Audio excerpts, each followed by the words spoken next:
Yo.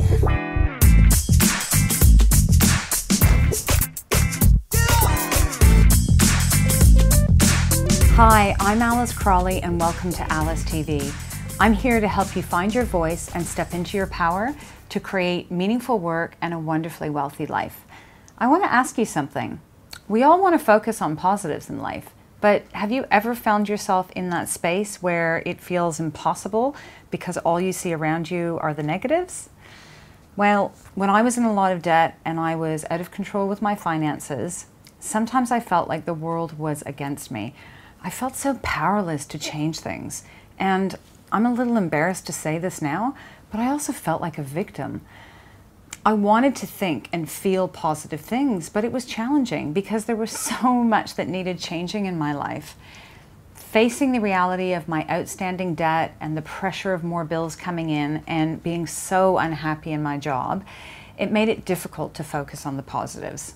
The day-to-day grind of having to make payments to my creditors and not having the money to do everything that I wanted, it made it really hard for me to focus on the bright, rich future that I so desperately desired.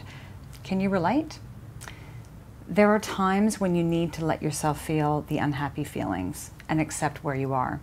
But you need to balance this with focus on positive change and small practical improvements that you can make today. So I made it my priority to identify strategies to take responsibility for my thoughts and to balance the negatives with more of the positives.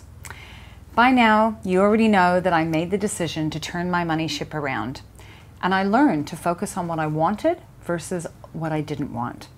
And here are two powerful tools that I draw on daily to do this. First, imagine it's done. If something concerns me or worries me, I ask myself, how will it feel when I have already overcome this issue? I tap into how it will feel to already have resolved what's troubling me. I act as if the issue is already done and resolved, and I focus on how it will feel when the problem is no longer there. This can then generate solutions to the problem, and it changes my response to the challenges as well. So you often generate solutions a lot faster than if you were in a negative state. Practice this for yourself and see what happens. And secondly, I look for the gift. There is always an upside or something to be appreciated in this situation. Now, this can be hard to see sometimes. It takes some practice, but I assure you, this is a really powerful exercise if you stick with it.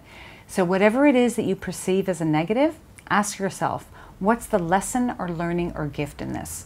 Classic example for me was when I had $185,000 in debt and I was having to make these high regular payments. I had to find a positive. Well, what I realized is that I was training myself to be disciplined and more responsible with money. And this extended to other areas of my life, like being dedicated to building a business. Soon enough, all that training and discipline led to great personal empowerment and success. Now I'd love to hear from you. Which one of the two techniques will you use to stay focused on the positive regardless of what's happening? Share with me what you're going to use and how it works for you. And for extra support, if you haven't done so already, visit my website, alicecrawley.com, and take my Money Style Finder quiz, because you'll find out what your relationship with money is, and you'll get a free report on your money style, and then you can start to transform your finances today. And if you know somebody who might benefit from learning about staying focused on the positives, please share the love and wonder. Thank you so much for joining me here on Alice TV, and let's go build a wonderfully wealthy life this week.